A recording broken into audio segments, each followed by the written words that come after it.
어, 오늘 본문의 말씀은 욥이 소발이라고 하는 사람의 두 번째 이야기에 대하여 항변하고 있는 내용입니다.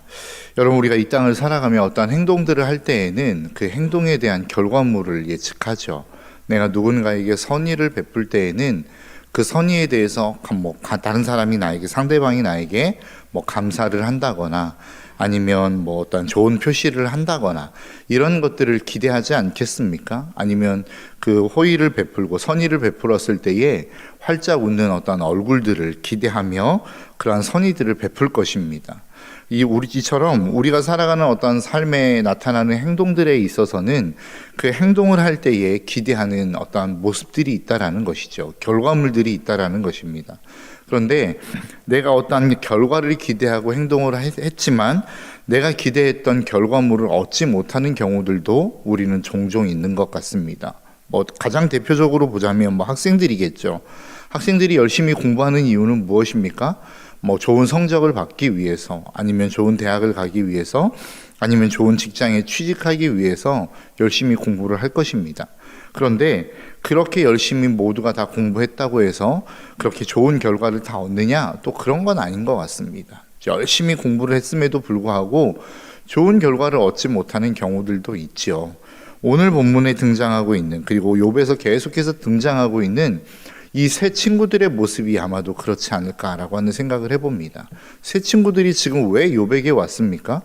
욥에게 온 이유는 욥이 환난을 당하고 고난을 당했다라고 하는 소문을 듣고 그를 위로하기 위해서 왔습니다.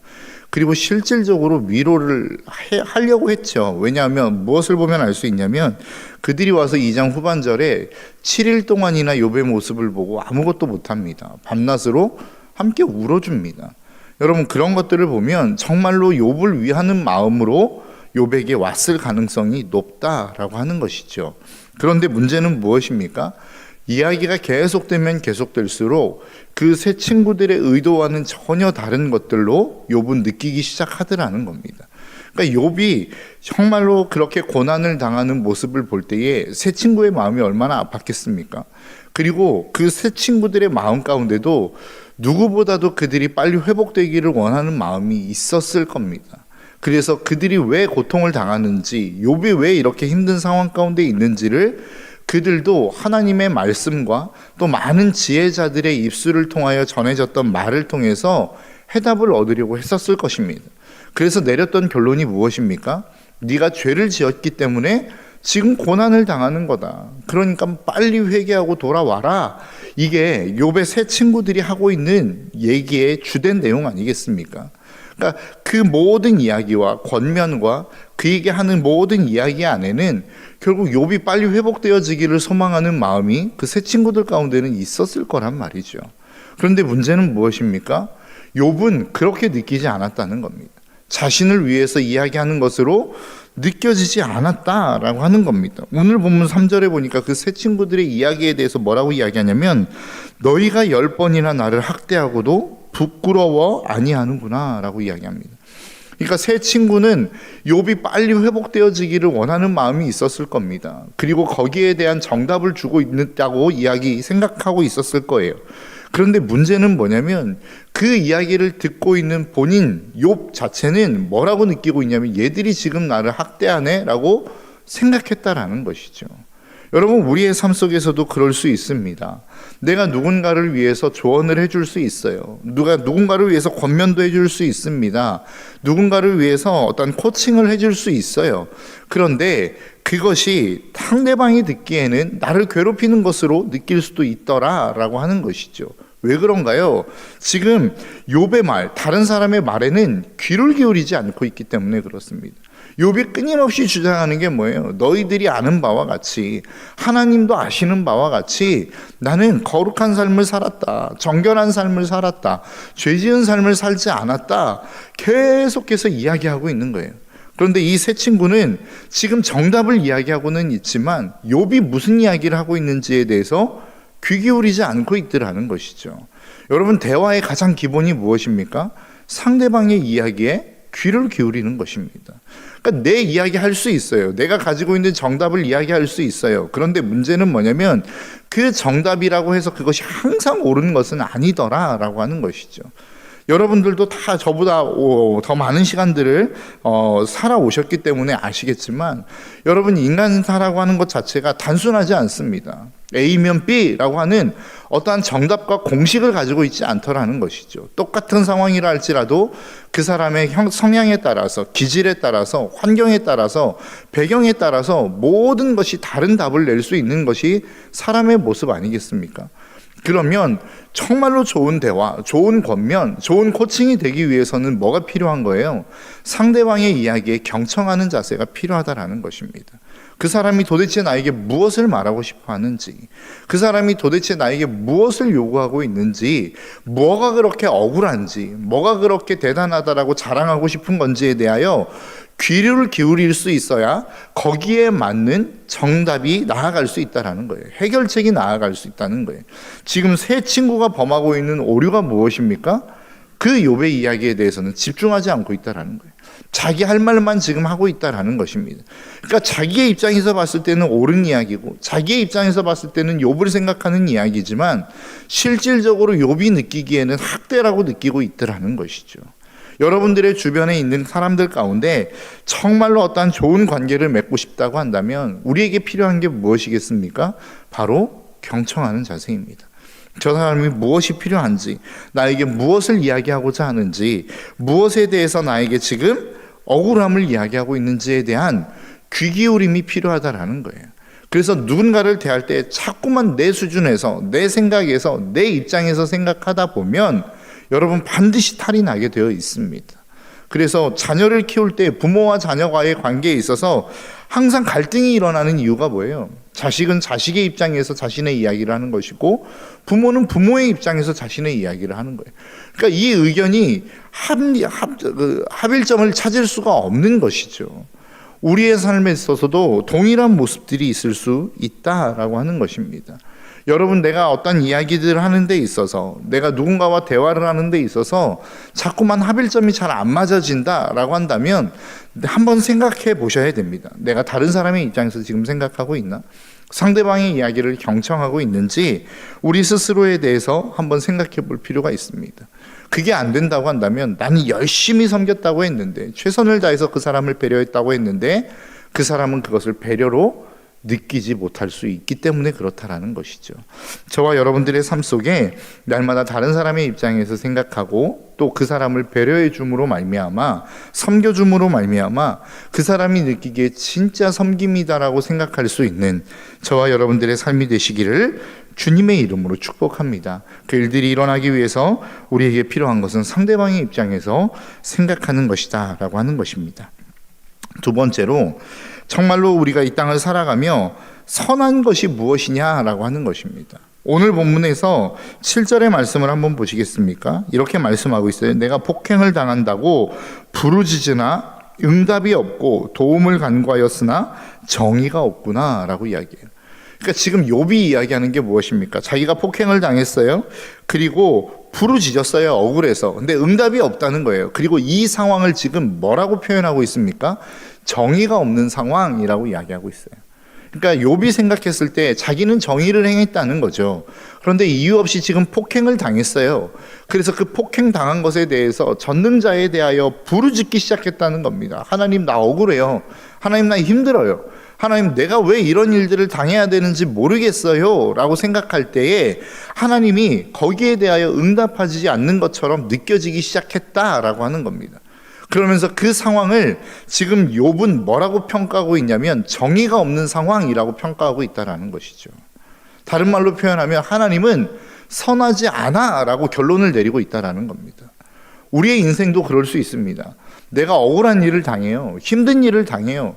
내가 당해야 할 일이 아닌데 이러한 일들을 당하고 있단 말이죠. 그러면 우리는 뭐라고 생각해요? 하나님이 도대체 선한 게 맞습니까? 믿지 않는 사람들에 대한 대부분의 질문도 그렇지 않습니까? 상황이 이런데, 악한 자들이 이렇게 득세하는데 하나님이 선하다면, 그 하나님이 정의롭다면 어떻게 이런 일들이 일어날 수 있어요? 라고 하는 질문 아니에요? 그런데 진짜 거기에 대하여 우리는 어떤 답을 내릴 수 있어야 되느냐라고 하는 것입니다. 여러분, 뭐가 선입니까? 무엇이 선한 것이죠? 우리는 보통 선이라고 이야기할 때 선이라고 하는 어떤 행위, 선이라고 하는 어떤 생각들, 그것들을 틀로 딱 정해놓습니다. 그리고 이 안에 들어온 것만이 선이다라고 이야기하죠. 한번 생각해 보시겠습니까? 우리가 보통 선하면 사랑하는 사람, 다른 사람에 대해서 구제해 주는 사람, 다른 사람에 대해서 배려해 주는 사람, 보통 이런 것들을 선이라고 생각해요. 그리고 그것들을 행위하는 사람, 그런 행위를 하는 사람들에 대해서 선한 사람이라고 우리는 평가하더라는 것이죠. 그런데 성경이 이야기하는 선은 무엇입니까? 하나님 그 자체입니다. 하나님이 어떤 선한 행위를 했기 때문에 그분이 선한 것이 아니라 그분이 선이기 때문에 그분이 하는 행위가 선이라는 거예요. 여러분, 시편 136편에 보면 하나님에 대해서, 그분에 대해서, 선함에 대해서, 그분의 인자하심에 대해서 이야기합니다. 시편 116편 1편입니다. 여호와께 감사하라. 그는 선하시며 그 인자하심이 영원함이로다 라고 이야기해요. 그러니까 여호와를 이야기하면서 그게 감사하라는 거예요. 그리고 그가 그 자체가 선하시며 그 인자하심이 영원하기 때문이다 라고 이야기하면서 그가 도대체 무엇이 그렇게 인자한지, 왜 선한지에 대해서 쭉 설명해 내려가고 있습니다. 2절에 신들 중에 뛰어난 하나님께 감사하라. 그 인자하심이 영원함이로다. 4절에 홀로 큰 기이한 일들을 행하신 이에게 감사하라. 그 인자하심이 영원함이로다. 10절에 보니까 애굽의 장자를 치신 이에게 감사하라. 그 인자하심이 영원함이로다. 우리가 다 알고 있는 내용이에요. 그분은 대단하시고, 그분은 홀로 영원하시고, 그분은 홀로 뛰어난 신들 중에 신이기 때문에 우리는 그분을 인자하심을 감사하며 찬양하더라는 거죠. 또 이스라엘의 입장에서 봤을 때는 그들을 괴롭히는 애굽을 쳤다라는 거예요. 그러니까 우리는 그 하나님의 선하심이다 라고 이야기하더라는 거죠. 그런데 그 17절부터 시작해서 우리가 이해할 수 없는 내용들이 좀 나옵니다. 큰 왕들을 치신 이에게 감사하라. 그 인자하심이 영원함이로다. 18절 유명한 왕들을 죽이신 이에게 감사하라. 그 인자하심이 영원함이로다. 그 다음에 21절에 뭐라고 이야기하냐면 그들의 땅을 기업으로 주신 이에게 감사하라. 그 인자하심이 영원함이로다. 여러분 한번 생각해 보시겠습니까? 이스라엘 백성, 그 팔레스타인 지역에 있었던 가나안, 우리가 보통 이야기하는 가나안 땅에 거하고 있었던 민족들로 입장에서 여러분 한번 생각해 보시겠어요? 그들은 가만히 그들의 땅 가운데 살고 있었던 민족입니다. 근데 어느 날 갑자기 이스라엘 백성들이 쳐들어온 거예요. 그러더니 그 유명한 왕들을 죽이기 시작하더라는 거죠. 큰 왕들을 죽이기 시작했어요. 그러면 여러분 싸움을 누가 시작한 거예요? 이스라엘 백성들이 시작한 거죠. 더 정확하게 이야기하자면 그 하나님이 시작한 거란 말입니다. 이스라엘 백성들에게 내가 이 땅 줄게 라고 하나님이 약속해 놓고 그 땅 가운데 거주하고 있는 사람들을 다 죽이라고 하나님이 명령하신 거 아니에요? 이스라엘의 입장에서 봤을 땐 적과 꿀이 흐르는 땅을 약속받았고 적과 꿀이 흐르는 땅을 자기들이 취했기 때문에 하나님을 찬양할 수 있어요. 그런데 그 땅 가운데 거하던 사람들은 뭐가 죄냐고요? 무슨 죄냐고요? 왜 갑자기 하루아침에 그들이 쳐들어와서 그 땅을 점령하는 일들을 당하다라는 거죠. 갑자기 전쟁을 해야 됐고 갑자기 죽임을 당해야 됐던 그들의 입장에서 봤을 때는 과연 하나님을 선하다라고 이야기할 수 있는가라고 하는 거예요. 그러니까 우리의 입장에서 봤을 때 선하다라고 하는 어떠한 틀을 정해놓고 하나님이 그 안에서 움직이기 때문에 하나님은 선해라고 이야기한다면 사실 이 구절은 이해할 수 없는 구절입니다. 받아들일 수 없는 구절이에요.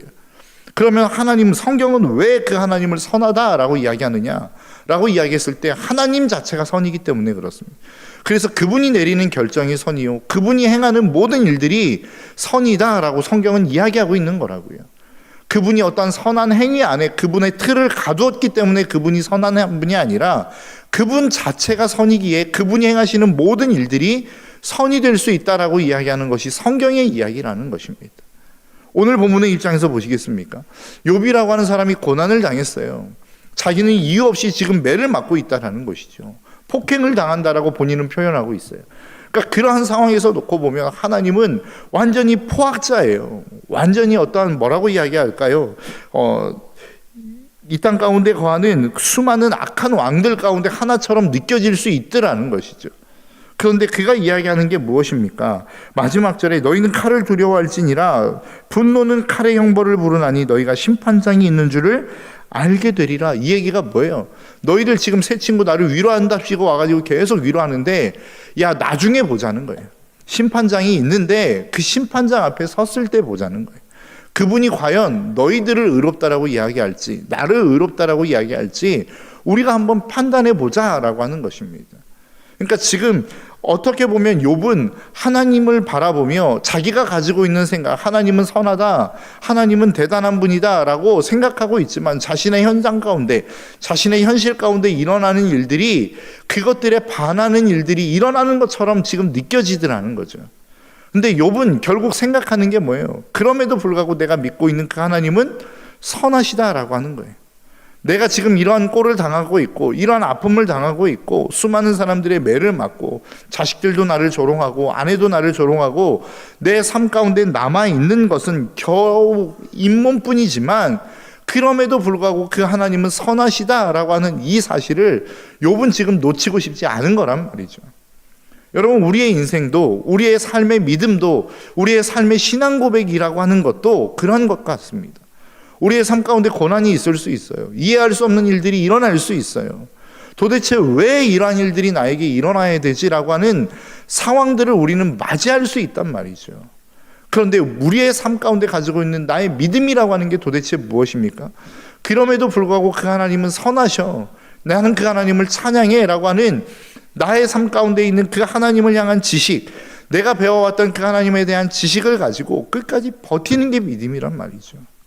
내 상황은 그렇게 이야기하는 것 같지 않지만 내 삶은 그렇게 돌아가는 것 같지 않지만 하나님이 선하신 것처럼 돌아가고 있는 것 같지 않지만 그럼에도 불구하고 내가 알고 있는 그 하나님을 끝까지 붙잡으며 내가 할 수 있는 최선, 그게 무엇이에요? 하나님을 찬양하는 거란 말이죠. 하나님을 예배하는 거란 말입니다. 그 삶의 자리를, 그 예배의 자리를, 그 하나님을 찬양하는 찬양의 자리를 지키는 것, 이게 믿음이란 말이에요. 욥이 지금 지키고 있는 믿음이 그런 믿음이라는 겁니다. 자기가 알고 있는 하나님과 달라요. 상황이 돌아가는 것을 보니까 도대체 하나님이 살아계신 게 맞아? 하나님이 정의로운 게 맞아? 라고 하는 의심도 들더라는 거죠. 그런데 결국은 그가 마지막에 고백하는 게 무엇입니까? 그럼에도 불구하고 그분은 심판장이라는 거예요. 그분은 의롭게 판결하실 거라는 거예요. 그분은 내 인생을 알고 계신다라는 거예요. 이게 욥의 고백이란 말입니다. 저와 여러분들의 삶에 이러한 고백이 있으시기를 주님의 이름으로 축복합니다. 믿음이라고 하는 것은 뭔가 대단한 상황을 만들어내고 대단한 조건을 만들어내고 사람들이 봤을 때 야 믿으면 저렇게 되는구나, 저렇게 복을 받는구나 라고 하는 상황을 만들어내는 게 믿음이 아니라 어떠한 상황 속에서도 그 하나님을 놓치지 않고 내가 알고 있는 그 하나님, 선하신 하나님, 위대하신 하나님을 내 입술로 고백하는 게 믿음이라는 것이죠. 저와 여러분들의 삶 속에 이 믿음을 지키시는 오늘 하루의 삶이 되시기를 주님의 이름으로 축복합니다.